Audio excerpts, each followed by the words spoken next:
Bonsoir à toutes et à tous. Merci d'être au rendez-vous de notre émission Made in France. Alors ce soir, je reçois une personne haute en couleurs, justement, qui réveille les couleurs. Quelqu'un que j'ai connu dans mon jeune temps, quand je démarrais comme éducateur. D'ailleurs, c'est assez drôle. Et quelqu'un pour qui j'ai beaucoup d'estime, je le dis, et comme c'est la réalité. Et c'est quelqu'un qui est peut-être un... Comment dirais-je quelqu'un qui porte l'éducation populaire, enfin, je trouve pas le mot pour vraiment dire, parce que c'est vraiment quelqu'un qui a toujours été, qui avait envie d'aller vers les autres, qui a le goût des autres. Asdi Djoubi, bonsoir. Bonsoir Akli, merci de me recevoir aujourd'hui. J'espère qu'on va faire un très bel échange et que ça sera fructueux et qu'on pourra utiliser dans nos pratiques, y compris sur le terrain. C'est une réflexion à deux. Alors, c'est pas une réflexion, parce que c'est ton émission. Je crois que moi, je voulais faire ce portrait parce que je connais ton engagement. Alors, je sais que quand j'étais jeune éducateur, quand on arrivait chez toi à Orly avec Bonneuil, tu te demandais s'il fallait s'occuper des jeunes ou des éducateurs parce qu'on savait pas lesquels fallait gérer, non? Oui, mais je regrette je dirais ce temps, cette période où les éducateurs étaient très proches de nos jeunes. C'était des grands frères. C'était des gens qui avaient une empathie pour ces jeunes. C'était sincère. Ils ne faisaient pas ce métier par défaut. Ils le faisaient par amour, pour aider l'autre. Et je crois qu'on a de plus en plus de mal aujourd'hui à trouver, je dirais, ces personnes. Et tu es toujours là, même si tu as quitté le métier. Tu es toujours dans les territoires, dans les quartiers sensibles, dans les quartiers populaires. Et de temps à autre, un petit conseil par-ci, par-là. On ne reste jamais insensible à des situations qui se passent sur nos quartiers. Voilà. Donc, oui, tu le dis en rigolant, mais c'est vrai, oui, j'étais un petit peu crispé parce que... Mais en même temps, avec le recul maintenant, ça fait un bon nombre d'années, hein, ça fait plus de 30 ans avec lui. Avec un recul, avec le regard, comme on dit, en arrière, on s'aperçoit quand même qu'il y a eu du boulot de fait. Chose qu'on a de plus en plus de mal aujourd'hui à capitaliser avec les jeunes d'aujourd'hui. Honnêtement, je ne voudrais pas pointer du doigt X ou Y, mais je crois qu'il manque quelque chose dont tu connais très bien le sens, c'est l'engagement. Alors, sur cet engagement, moi je sais que, je le dis, moi, parce que je suis arrivé et la première fois que j'ai rencontré, moi, Asdin Djoubi, Asdin, la première fois que je t'ai rencontré, tu as tout de suite été vers nous pour nous donner des conseils. Naturellement, tu es naturellement dans l'empathie avec les gens, dans le conseil, dans la société. Alors, d'où ça te vient? Parce que qui est Asdin Djoubi? D'où tu viens? Comment tu es arrivé ici? Voilà, les origines, enfin, qui est Asdin? Parce que c'est ce que les gens voudraient savoir. On connaît l'engagement, on voudrait savoir qui est Asdin Djoubi. Eh bien, Asdin, il vient d'Algérie. Je suis arrivé en France à l'âge de 21 ans, hein, de Sétif. Je suis venu pour faire des études. Et puis, progressivement, je suis tombé dans une MJC, Maison des Jeunes et de la Culture, qui est le berceau de l'éducation populaire. On l'expliquera, ce que ça veut dire éducation populaire. Ce n'est pas un concept, c'est un savoir-faire qui émane de la personne, mais qui est partagé par plusieurs personnes. Et dont l'objectif principal, c'est l'épanouissement de la personne, c'est faire en sorte que la personne puisse devenir actrice de son propre devenir. Voilà un petit peu. Et au début, je donnais des cours d'alphabétisation dans une MJC. Et ces cours d'alphabétisation m'ont permis, effectivement, de connaître énormément de jeunes. Leurs parents, la première génération, la génération du pain comme on dit, et ils sont tous passés entre mes mains. Suite à cela, il y a eu une relation très forte qui s'est nouée. Les pères qui m'ont confié leurs enfants, et les enfants de l'époque qui me considéraient un petit peu comme le père, comme le grand frère. Et c'est comme ça que progressivement dans cette MJC, on a commencé par les cours d'alpha. Ensuite, à l'époque, c'était pas de mise. On a commencé un petit peu à injecter du culturel, c'est-à-dire du pays, c'est-à-dire rappeler un petit peu à ces enfants d'où ils viennent, quelles sont leurs racines, leurs origines culturelles, c'est-à-dire toute cette ethnologie de la culture qui commence par la cuisine et qui se finit par la musique, par le conte, par des tas de choses. Et puis suite à ça, ça m'a donné envie d'une part de continuer mes études, mais en plus de persévérer dans cette voie qui est l'animation socio-éducative, non pas socio-culturelle, mais socio-éducative. J'insiste là-dessus parce qu'il ne s'agit pas d'amuser uniquement les gamins, mais de les éduquer. Les éduquer, je donnais une part d'éducation, puisque l'éducation commençait dans la famille. Donc, c'est comme ça, quoi. Et par la suite, quand j'avais fini ce travail, franchement, j'avais eu envie de devenir éducateur spécialisé. Et donc, suite à ça, donc, je suis retourné à l'école pour faire ce diplôme d'EduxP. Et je suis revenu dans la même ville où j'ai commencé, c'est-à-dire Orly. Orly, c'était une ville, disons, qui était essentiellement composée de logements sociaux, 65%. Le reste, la zone pavillonnaire était minime. Et puis, dans ces grands ensembles, il y avait des Algériens qui ont été refoulés de Paris vers la périphérie. Il y avait les pieds noirs qui arrivaient d'Algérie.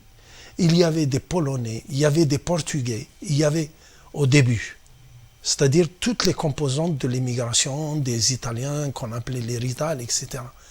Et là, il y avait une réelle, je dirais, mixité culturelle. C'est-à-dire qu'on s'imprégnait de toutes les cultures et il y avait une harmonie extraordinaire. Pourquoi je te dis ça, Akli?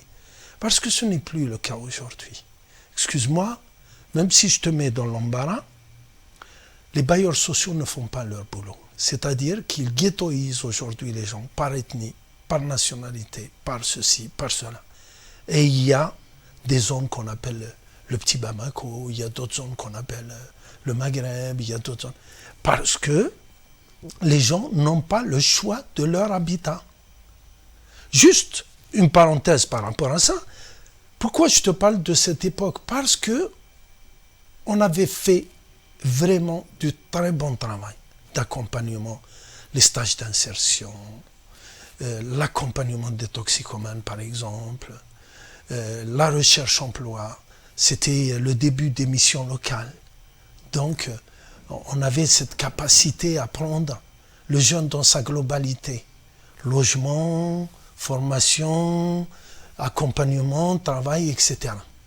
Aujourd'hui, c'est de plus en plus difficile, surtout pour les jeunes qu'on appelle les jeunes de niveau 5, c'est-à-dire qui ont un bagage pas très élevé. Oui. Mais Asdine, c'est pour ça que je voulais que tu nous en dises dessus, parce que comme tu as traversé toute cette période, à l'époque, il y avait quand même l'éducation populaire, il y avait des moyens, il y avait des financements. Aujourd'hui, on en a moins. Vous aviez des outils, tu me parlais pour les détoxicomanes, etc., travailler avec la détox et tout ça. On avait des outils, il y avait Bois commun, qui était souvent mis en commun avec les autres villes, d'ailleurs, à travers la MJC. Il y avait des réseaux d'acteurs de l'éducation populaire. Aujourd'hui, on en est où? Comment tu as vu les choses évoluer? Eh bien, ils sont tombés dans un pessimisme, comme on dit. Nietzsche disait... il faut avoir un pessimisme intelligent pour avancer et un optimisme de la volonté. Comment les choses avancent? Plus les situations se durcissent sur le terrain et plus, ou plutôt moins de travailleurs sociaux il y a. Tout simplement, aujourd'hui, quand on va sur les territoires, c'est un constat généralisé. On trouve de moins en moins d'intervenants sociaux. D'abord, il y a un manque de crédit. Mais en même temps, les gens... C'est pour ça que je te disais, c'était une époque bénie, ton temps où tu venais, etc. Aujourd'hui, les gens, en tout cas, dans les grands ensembles, dans les banlieues, dans les quartiers populaires, très peu de gens ont envie d'aller au charbon, comme on dit. Il y a de moins en moins. Donc, il y a ça. La deuxième chose... Excuse-moi, je reviens sur quelque chose qui s'appelle politique de la ville, développement social des quartiers, habitat et vie sociale, c'est-à-dire tout un cheminement d'une politique d'État qui voulait effectivement un petit peu rééquilibrer, je dirais, les politiques d'habitat dans les quartiers populaires par rapport à ce qui se passe avant. On a mis l'accent sur le bâti et on a négligé ce qu'on appelle les actions d'accompagnement social. Il y a de moins en moins de crédit. Et même si aujourd'hui je me suis retiré de la politique de la ville, j'ai entendu des informations comme quoi Macron, même la région Pécresse veut se recentrer sur ce qu'on appelle ses domaines de compétences, c'est-à-dire la formation, etc., tout ce qui est animation. Il n'y a plus un sou. Et puis pour financer le pass Navigo, ils ont repris tout l'argent qui était dispatché, qui était donné aux associations. Macron dit qu'aujourd'hui, la politique de la ville, bien sûr, après une évaluation, etc., il faudrait, à mon avis, réduire considérablement les moyens.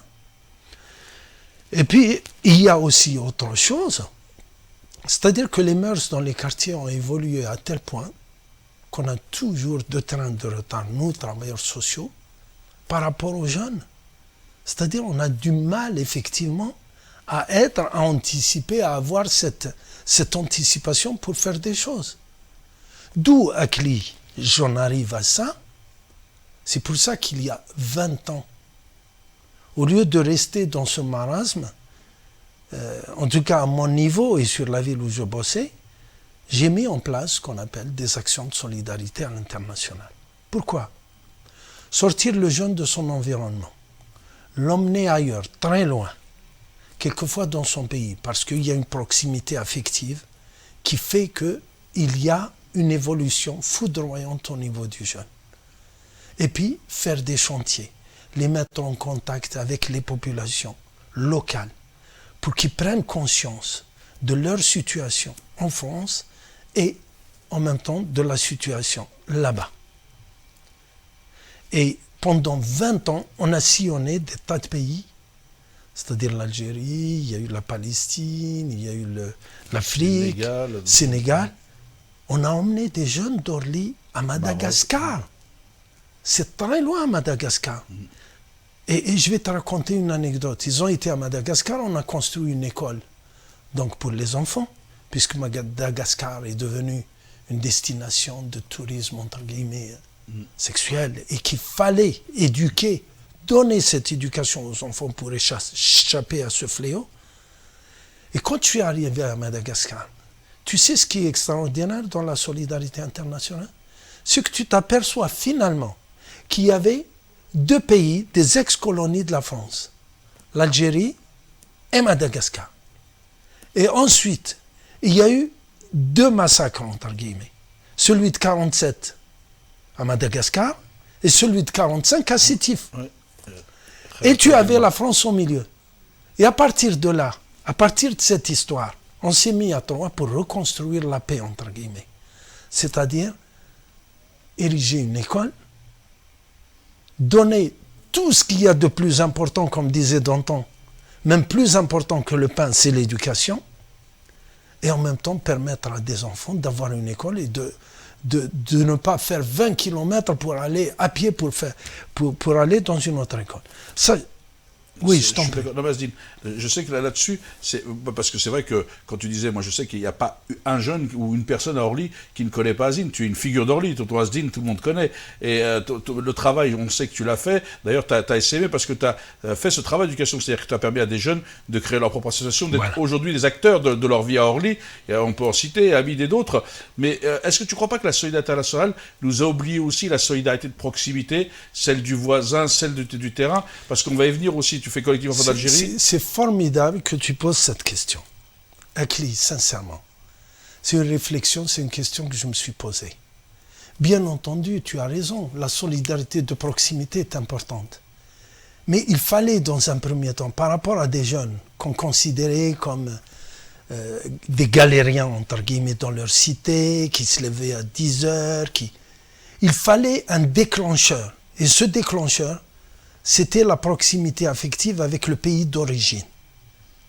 Et je dis souvent, quand on fait pour soi, c'est-à-dire pour les autres, on va très vite passer un palier pour regarder juste à côté.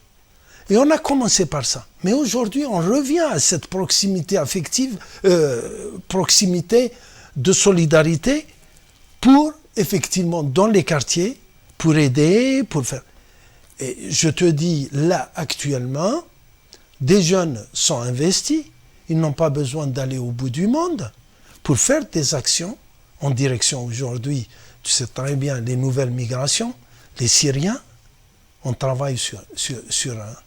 Je ne te dis pas le lieu parce que ça porte à préjudice, mais ça se passe dans le Val-de-Marne, où il y a, je dirais, un certain nombre de familles syriennes qu'on est en train d'aider au jour le jour.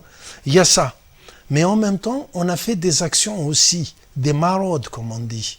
C'est des jeunes filles de chez nous. Tiens-toi bien, mais je te jure que c'est vrai. Des jeunes filles de chez nous qui, pendant des périodes, vont accompagner, aider les personnes âgées, les accompagner à la poste, les accompagner par exemple, porter des repas, etc.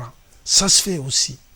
Et c'est pour ça que je te dis, il fallait préalablement ce travail pour enfin se recentrer sur l'essentiel ici, avec les gens qui sont à côté de nous. On n'a pas besoin d'aller très loin. Mais en même temps, la solidarité internationale, la rencontre avec l'autre, favorise, je dirais, cet état d'esprit, cet engagement. Je dirais ce travail d'introspection sur soi pour pouvoir aborder plus facilement un travail de proximité. C'est-à-dire regarder les autres différemment. Tu sais très bien que dans nos quartiers, quels sont les mots qui sont souvent utilisés? Méfiance, repli sur soi, violence, etc. Et aujourd'hui, petit à petit, on le fait. Et on le fait aussi à travers des actions collectives de grande envergure, ce qu'on appelle du multiculturel, c'est-à-dire un carnaval, des déambulations de toutes les cultures, des repas de quartier aussi, qui rassemblent les gens de diverses origines, etc., etc. Mais Asdine, est-ce que toi qui as une réflexion, est-ce que tu ne penses pas qu'aujourd'hui, on doit réinterroger la coopération internationale? Parce qu'aujourd'hui, on fait de la solidarité internationale au pied de chez soi. Les Syriens sont là, les gens arrivent, avec le chaos qui est mis dans le monde. Est-ce qu'il ne faut pas repenser nos politiques de coopération? Parce que, bon, là, on a parlé effectivement des écoles à Madagascar, le travail qui est fait, d'autres lieux, mais est-ce qu'on ne sait pas un peu... c'est comme la... Fourvoyer un peu dans certains... Sur certaines... Mais bien entendu, Akli, Bachelard disait « toute lumière provoque des ombres ». C'est-à-dire, tu vas faire une bonne action, c'est-à-dire tu mets de la lumière, mais forcément, il y a les effets pervers. Et les effets pervers, c'est quoi?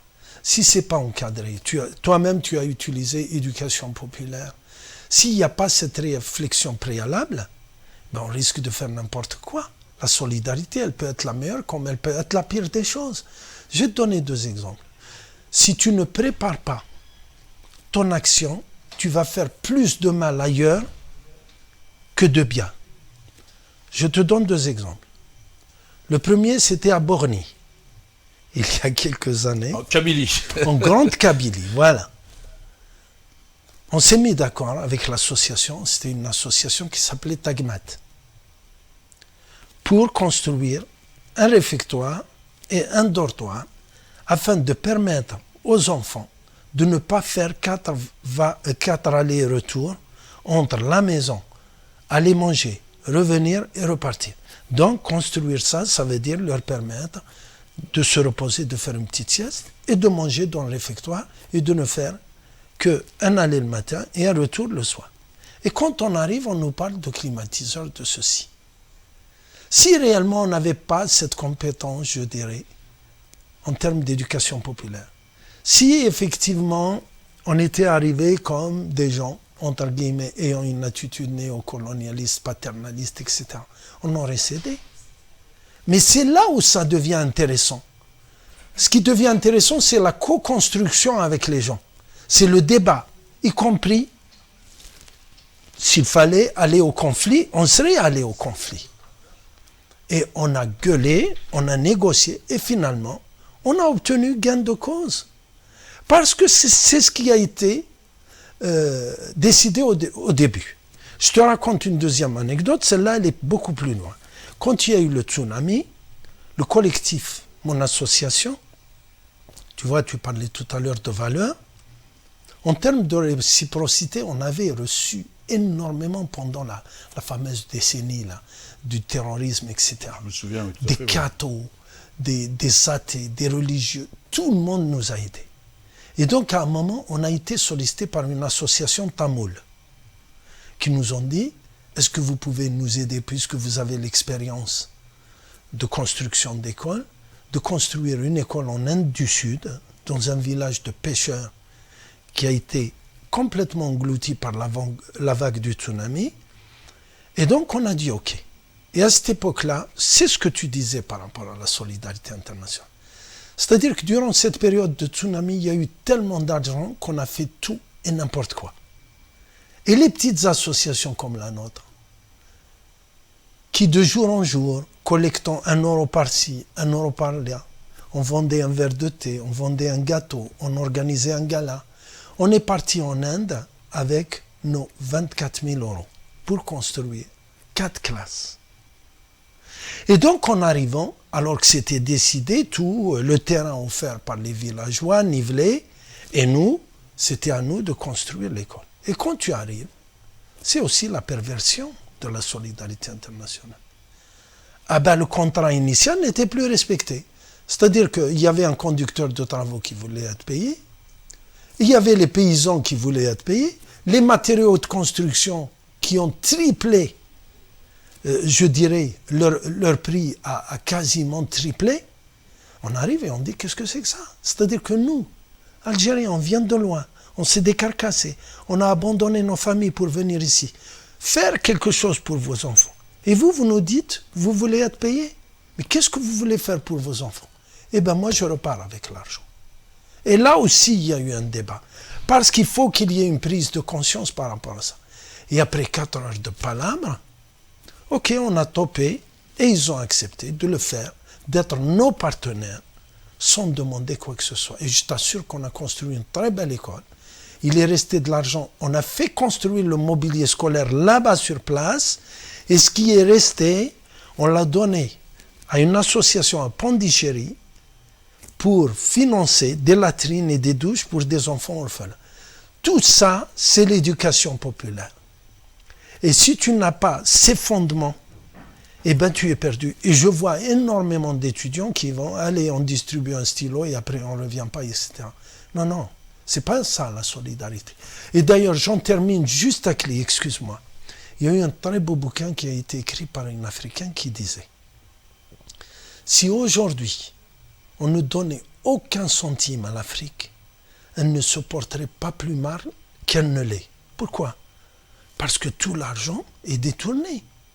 Si tu ne fais pas attention, si tu n'as pas cette base de négociation, etc., eh ben tu vas là-bas, tu décharges, tu te donnes bonne conscience, si tu reviens ici, montrer des photos, voilà, on a fait notre BA.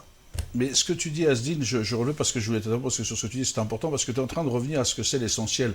Et je me souviens quand j'étais, tu dis ça fait longtemps, mais quand j'étais éducateur, quand on était avec nos jeunes et quand on parlait, tu toujours disais, mais c'est quoi qui est essentiel? Essaye de réfléchir, est-ce que ça c'est essentiel? Parce qu'on n'est pas, et tu disais, c'est pour ça que dans la coopération, est-ce qu'on ne crée pas non plus des besoins? On peut le faire ici. Les jeunes qui veulent acheter des baskets à 150 €, c'est le besoin qui est créé, alors qu'on peut avoir une basket. Et c'est là aussi, est-ce que l'essentiel, est-ce que les gens ont oublié l'essentiel? Parce que toi qui es militant, parce que si je te définissais, tout à l'heure je ne trouvais pas le terme, tu es un militant en fin de compte.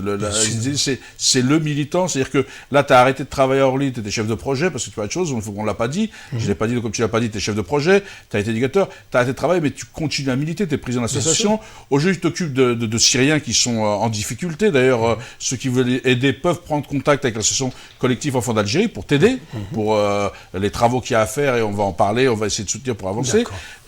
Voilà, et comment est-ce qu'aujourd'hui on n'a pas perdu le sens de l'essentiel? Akli, c'est formidable, je te remercie. Et franchement, ce n'est pas des compliments parce que ça fait avancer le débat et ça, c'est des questions sur lesquelles on a toujours réfléchi. Il y a une sorte d'aveuglement. Tout à l'heure, je t'ai raconté ces histoires et je vais t'en raconter une autre. Moi, j'aime bien les histoires. Quand il y a eu le tsunami, il y a eu Bono de U2, Madonna, machin, qui ont fait un gros truc. Ils ont récolté énormément d'argent. Ce qu'ils ont oublié, c'est qu'avec cet argent, ils ont acheté, par exemple, des filets de pêche, des bateaux, des machins, et ils les ont emmenés sur place. Sauf qu'ils ont tué les artisans qui étaient là-bas. C'est fini, c'est le chômage. Et les filets de pêche sont devenus des moustiquaires. Parce qu'ils ne servaient à plus rien. Et les pêcheurs qui avaient leur propre filet avec des dimensions bien précises, ça n'a servi à rien. Deuxième exemple, toujours en matière de réflexion. Je dis toujours, quand on fait de la solidarité, qu'il faut penser effectivement à l'économie locale. Il ne faut pas créer des besoins, comme tu dis. Sinon, c'est foutu. Tout ce qu'on peut trouver sur place, il faut le faire. Troisièmement, on a trouvé, par exemple, quand on était sur des projets en Algérie en direction des bébés abandonnés, des choses là-bas qui étaient 3 fois moins chères. Ça nous permettait d'acheter 3 fois plus de choses. Donc, si on n'a pas cette réflexion, je vois par exemple des gens ramasser des manuels scolaires qui n'ont rien à voir avec les programmes là-bas. Mais à quoi ça sert, bon Dieu? C'est une deuxième colonisation? Non, tu as raison. C'est-à-dire que souvent, en voulant faire du bien, on crée de nouveaux besoins. Ces besoins, certes, les gens là-bas sont preneurs. Mais pendant 1 an, 2 ans, et après, comment ils font? Si on ne leur apprend pas, c'est pas la peine. Nous, notre objet, c'est effectivement qu'ils puissent, par la suite, se prendre en charge eux-mêmes. C'est pas à nous de continuer. Nous, c'est le coup de pouce au départ. Et après, les gens doivent se débrouiller. Il faudrait qu'on aille ailleurs. Et c'est comme ça. On en arrive à la question du développement durable, à la question, à plein de choses, par exemple. Là, on est en train de réfléchir sur un projet avec des jeunes agriculteurs à Timimoun. Comment les aider juste, mais ils ont le savoir-faire qu'on n'a pas. Et dans toute solidarité, il faut qu'il y ait cette réciprocité. Nous, on donne ce qu'on sait faire et eux, ils nous apprennent bien d'autres choses. Donc, je dirais l'intérêt du collectif, de tout le monde. Et c'est comme ça qu'on apprend à travailler ensemble. Il ne faut pas y aller comme ça, avec une forme d'arrogance, en essayant d'emmener des choses matérielles, de les imposer, et qui ne fonctionnent pas là-bas. Voilà. Alors, c'est vrai que vous avez vu que les gens qui écoutent, Tonton Asdine a beaucoup de choses à nous dire. C'est vrai qu'il a quand même traversé plus de 30 ans d'éducation populaire, 35, 40 ans. Et donc, c'est un vécu. Et d'ailleurs, est engagé sur la solidarité. D'ailleurs, il y a une soirée de solidarité le 18 novembre avec Samia Brahimia à Orly, pour les enfants, justement les collectifs enfants d'Algérie, pour un peu aider. Et il va nous en parler de 2 mots. Mais juste aussi, je m'interrogeais, parce qu'avant que tu nous dises 2 mots là-dessus, moi je me suis dit quand même, quand je te vois engagé, je te vois à Orly, quand je viens, du matin, tu arrives à 8h, 9h, au soir, minuit, parce qu'il y a Madame Zogby, il y a des enfants, Oui. à laquelle tu travailles. Tout à fait. Comment ils le vivent ça, Asdine, quand même, parce que le papa, il est vraiment toujours par Mont et par Vaux, et là, que même t'as arrêté de travailler, t'es du matin au soir avec les Syriens dans le Val-de-Marne, à chercher des solutions, à appeler tout le monde, t'es très actif là-dessus. Donc, comment ça se passe alors? Parce que c'est pas concilier la vie de papa et ce travail de militant. Non, je pense sincèrement, Akli, que je ne néglige pas mes devoirs familiaux. J'y suis à l'écoute, je m'intéresse à la scolarisation de ma fille, je fais le nécessaire. Néanmoins, ils savent très bien que sans ça, je ne serais pas épanoui, je serais malheureux, et je le fais, mais sans négliger la famille. Ceci étant, j'ai capitalisé aussi. C'est des choses que je fais un peu plus rapidement. Au fil des ans, on apprend. Au lieu d'aller d'un point A à un point B et faire un grand détour, on prend la ligne droite. Ça, on sait. Nos réseaux, nos carnets d'adresses, ce qu'un travailleur social doit faire, par exemple, en une journée, je sais pertinemment, et sans, je dirais, en toute modestie, je peux le faire en 1h30, 2 heures. Après, tu construis aussi des réseaux à Cli. Je dirais, comme on dit chez nous, il doit avec une seule main, on ne peut pas applaudir. Et il y a même un autre poète qui dit, quand un homme rêve, ce n'est que du rêve. Quand on est plusieurs, ça devient une réalité. Et donc, c'est comme ça qu'on construit des réseaux informels avec plein de gens. Wallah, je te jure, dès que j'ai besoin de quelque chose, je claque des doigts. Je te dis,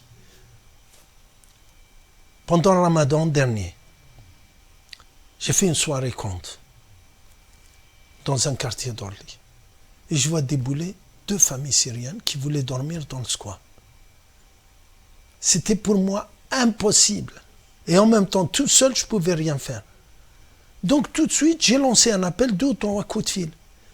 Et c'est là où tu te dis, à partir du moment où une action a du sens, les gens répondent présent. Je te jure, Akli, que les familles n'ont manqué de rien.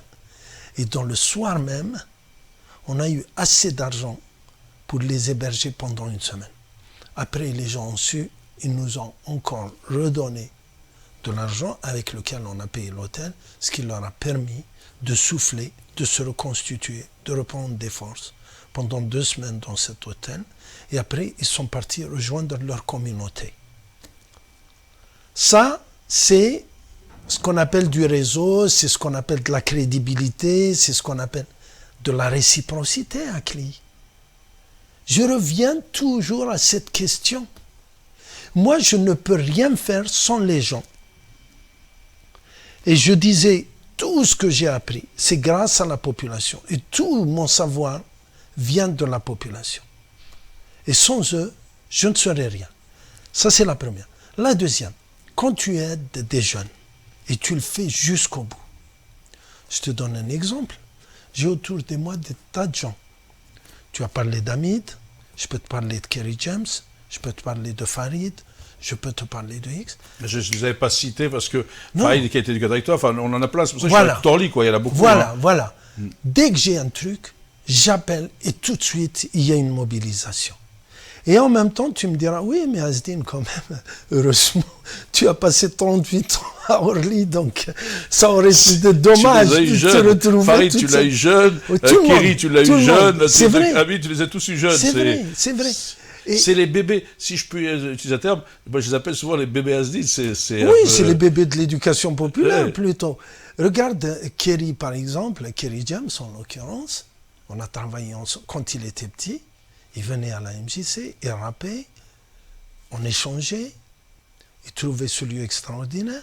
On n'avait pas besoin de discourir pendant des heures et des heures. Ce qu'il lui fallait, c'est tout de suite comprendre et lui donner les moyens pour qu'il... Quelques années après, je lui ai dit, écoute Kerry, il faut que tu viennes chanter pour les enfants d'Algérie. Et il est venu. Et ça a été formidable. Des années après, il me rappelle. Il me dit, Asdine, il faudrait que tu viennes faire partie du jury ACES de son association. Tu sais, comprendre, entreprendre, servir, qui distribue des bourses aux jeunes des banlieues pour les aider, un petit coup de pouce pour les aider à aller un peu plus loin dans leurs études supérieures. Et ça fonctionne, ça fonctionne. Et là, il y a une mémoire aussi qui est présente. Mais dans ce métier à Cli, je te dis la vérité, on a eu aussi beaucoup de déboires et beaucoup de déceptions, beaucoup de douleurs, beaucoup de chagrin. Je vais te dire pourquoi. Tu ne le sais peut-être pas, j'ai réalisé un documentaire il n'y a pas si longtemps qui s'appelle... Je le sais. Oui. Avec Abdel, avec l'âge, tout ça et tout. Voilà, les jeunes qui tombent. Et ce documentaire reprenait un petit peu l'histoire de nos banlieues, de nos quartiers, de 82 jusqu'à 97. Et qu'est-ce qui relate cette histoire? Elle relate la période la plus noire de notre travail en tant que travailleurs sociaux. Parce qu'il y a eu une déferlante de l'héroïne sur les quartiers. Et on a appelé ça la catastrophe invisible, parce que personne ne l'a vu venir. Et sur qui elle est tombée, cette catastrophe? Honnêtement, sans faire de communautarisme, c'est des centaines et des centaines de jeunes qui sont décédés d'origine maghrébine. Et africaine aussi, c'était moins parce un peu moins, parce que l'immigration subsaharienne est arrivée après. Tard, ouais. Par contre, les Antillais, oui, ils ont payé aussi, bien entendu. Et il y a eu des centaines en Orly. Et dans ce documentaire, je parle de tous les jeunes que j'ai connus. C'est-à-dire, on avait à peu près 250 héroïnomans sur Orly. Et il y a eu 110 qui sont décédés. Les derniers, je les appelle les derniers des Mohicans, parce qu'ils se baladent toujours décharnés à Orly. Et je disais dans ce documentaire, il n'y avait pas une semaine où on n'allait pas au cimetière enterrer quelqu'un. Il n'y avait pas tous les 2-3 jours où il n'y allait pas. Il y avait les mamans qui pleuraient, tout le monde était réuni. Et ça a été une période dure. Pourquoi? Parce que ça a été un phénomène extraordinaire. Et pourquoi aussi? Il y a eu une contamination généralisée où les familles maghrébines, hélas, ne pouvaient pas faire face. D'abord, devant, ils ne savaient pas. On avait le sentiment que c'était une malédiction. La deuxième chose, l'État les a laissés tomber, puisqu'à l'époque, la vente des seringues était conditionnée par des ordonnances, etc., qu'est-ce qu'ils faisaient? Ils se passaient les seringues, ils se contaminaient. Et puis c'est comme ça qu'il y a eu des milliers de morts. Et il y a eu des familles qui ont perdu jusqu'à 4, 5 jeunes. Et ça, c'était terrible. Et dans le film aussi, je relate, j'ai sorti toute la correspondance, à peu près une centaine de lettres, puisque j'étais visiteur aussi de prison. J'allais à Fresnes, Fleury, la Centrale, j'allais à Poissy, j'allais un petit peu partout, parce que les jeunes appelaient de partout. Et heureusement, cette richesse de correspondance a fait qu'on s'est souvenu d'eux, et c'est comme ça qu'on a réalisé le documentaire. Mais ce documentaire avait pour objectif de dire, attention, ces jeunes, ce n'étaient pas des délinquants, c'était des victimes, puisqu'ils l'ont payé de leur vie. Et il fallait réhabiliter ces jeunes, parce que ce ne sont pas eux qui ont été chercher le produit.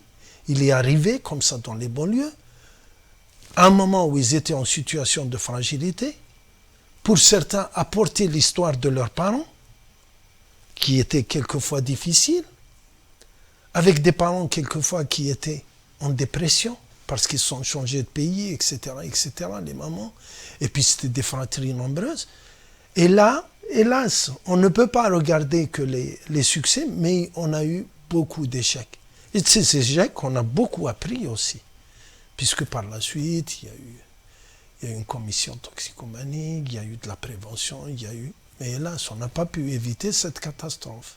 Voilà. Alors, merci. Donc là, parce que l'émission touche à sa fin, on a un peu dépassé, mais je sais que tu reviendras, Asdine, parce que je sais qu'il y a beaucoup de projets pour l'an prochain sur les Syriens, les enfants d'Algérie, les enfants avec le Maroc aussi. Le Maroc aussi, où voilà. on est en train de... Voilà, donc je pense que les gens qui nous ont regardés vont apprécier, et je pense qu'il faudra en faire une émission parce qu'il y avait beaucoup de choses à dire.